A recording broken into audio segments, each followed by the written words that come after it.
வணக்கம். மிளகா மல்லி எப்படி அரைக்கிறதுன்னு பார்க்கலாம்.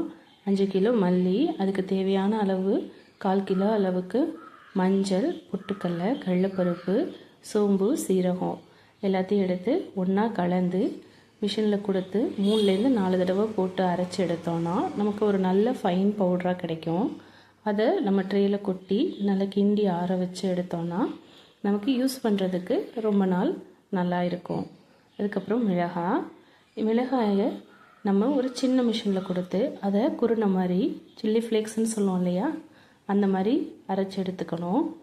அதுக்கப்புறம் நம்ம பெரிய மிஷினில் கொடுத்து அதை ஒரு நல்ல ஃபைன் பவுடராக ஆகிறது வரையும் ஒரு 3லேருந்து 4 தடவை போட்டு எடுத்தோன்னா நமக்கு ஒரு மென்மையான பதத்தில் கிடைக்கும்.